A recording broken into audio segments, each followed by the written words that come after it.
नमस्ते एंड स्वागत है आपका इस वीक के न्यूज अपडेट्स में। आज बात करेंगे बढ़ते पैनिक फ्यूल बाइंग के बारे में, ट्रायम्फ के नए 350cc इंजन के बारे में बात करेंगे एंड ऑल्सो होंडा कार्स के फ्यूचर अनसर्टेनिटी को डिस्कस करेंगे एंड फोक्सवैगन टाइगून भी लॉन्च होने वाली है, उसके बारे में बताएंगे एंड एंड में हमारे स्पाई शॉट के न्यूज तो रहेंगे, सो एंड तक जरूर देखना। अब इस बात से तो कोई दोहराया नहीं है कि वेस्ट एशिया में बढ़ते जियोपॉलिटिकल स्ट्रेस का इंपैक्ट हम पे होगा नहीं। ऑलरेडी चीजें एक्सप्लेनेड हो गई है एंड अब सरकार इसे किस तरीके से डील करता है वो तो समय ही बताएगा, but as expected fuel prices तो बढ़ने ही वाले हैं। बिहार में ऑलरेडी पेट्रोल के प्राइसेस जो है 5 रुपए से बढ़ चुके हैं एंड डीजल के प्राइसेस 3 रुपए से बढ़ चुके हैं एंड मोर ओवर जो पैनिक बाइंग हो रही है वो रियल वर्ल्ड सिनेरियोस को मिरर भी करती है। पब्लिक सेक्टर ऑपरेटर्स ने ये नोटिफिकेशन दिया है कि स्ट्रेस नहीं है, सप्लाई ठीक ठाक है एंड सब चीजें वेल मेंटेन्ड है, but sooner or later I think they are going to be in stress. And अभी फिलहाल मैं रिसेंटली जोधपुर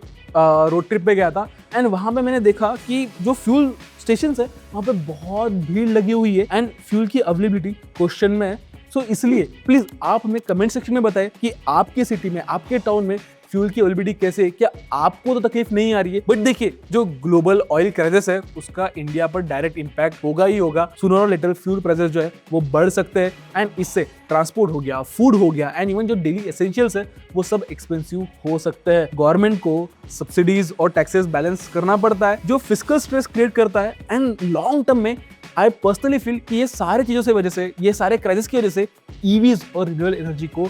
डायरेक्टली फायदा होगा एंड इस तरफ एग्रेसिवली जो है ग्रोथ हमें देखने मिल सकती है। चलिए अभी बात करते हैं सोनी होंडा मोबिलिटी के बारे में एंड सोनी होंडा मोबिलिटी ने अपने एम्बिशियस एफिला ईवी प्रोजेक्ट को ऑफिशियली बंद कर दिया है एंड इसका मेन रीजन है होंडा का जो सडन ग्लोबल ईवी स्ट्रेटेजी है वो थोड़ा बदल रहा है। They are very concern about their global EV strategy shift and Honda ने अपने 0 सीरीज ईवी प्लेटफॉर्म को कैंसिल कर दिया है जिस पर अफीला मॉडल्स हेवीली डिपेंडेंट है। इसी वजह से जो SHM है उनको required technology, platform support and integration ecosystem नहीं मिल पाया एंड जिससे प्रोजेक्ट कमर्शियली वायबल नहीं हो पाया ब्रांड के लिए and they took the decision of cancelling this project altogether. By the way अफीला 1 सीडन जो 2026 में लॉन्च होने वाली थी उसका प्लानिंग था एंड जनवरी 25 को यूएस में इसकी बुकिंग्स भी ओपन हो गए थे, बट इसे अभी कंप्लीटली कैंसिल कर दिया गया है एंड कंपनी जो है bye the way of course जो सारे कस्टमर्स है उसको फुल रिफंड तो देगा ही देगा एंड उसका जो दूसरा कूपे एसयूवी मॉडल है जो 2028 में लॉन्च होने वाला था उसे भी जो है अभी ब्रांड ने जो है कैंसिल कर दिया है। खैर देखते हैं होंडा किस तरीके से अपने आप को इनोवेट करता है एंड नए प्रोडक्ट्स डेवलप करता है एंड मार्केट में लॉन्च करता है। चलिए देख अभी बात करते हैं रेनॉल्ट डस्टर के बारे में एंड इसकी इफिशियंसी ब्रांड ने फाइनली रिवील कर दी है एंड जो क्लेम इफिशियंसी है विद मैनुअल ट्रांसमिशन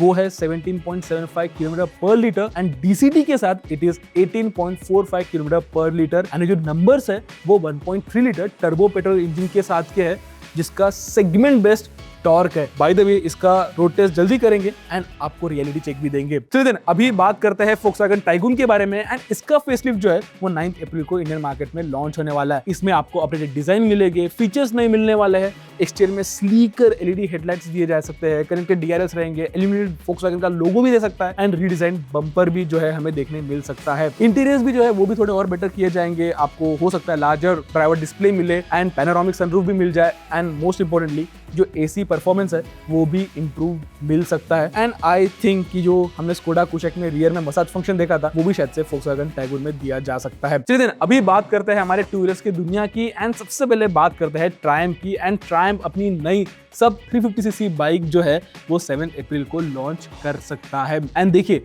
ये बेसिकली ओवरऑल जो डेवलपमेंट हुआ है वो इसलिए हुआ है ताकि वो लोअर 18% जीएसटी स्लैब में आ सके एंड बेनिफिट ले सके एंड ये जो नई बाइक में बेसिकली 400cc का डाउन साइड वर्जन ही रहेगा एंड इसमें बोर जो है वो रिड्यूस किया है जिससे डिस्प्लेसमेंट अराउंड 350cc का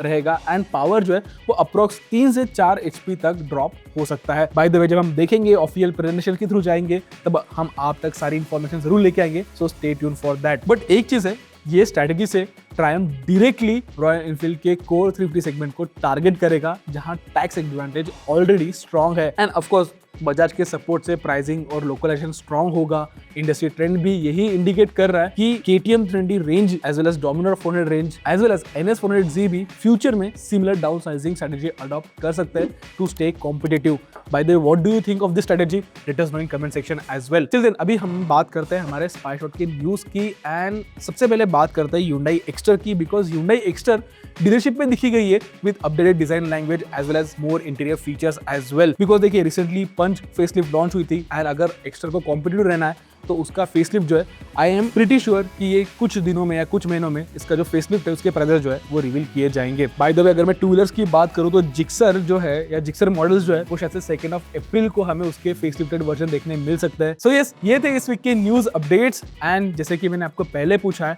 मैं वापस से दोहराना चाहूंगा, आप प्लीज जो रियल वर्ल्ड सिनारियोज है वो हमारे साथ शेयर कीजिए, डेटा शेयर कीजिए, एंड आपके सिटी और टाउन में क्या चल रहा है with regards to fuel supply वो भी हमारे साथ शेयर कीजिए। एंड ऑल्सो अगर आपको ये सारे न्यूज़ पसंद आते हैं तो ट्रैक इन ऑटो को सब्सक्राइब भी कीजिए। तब तक के लिए keep trekking and drive and ride safe.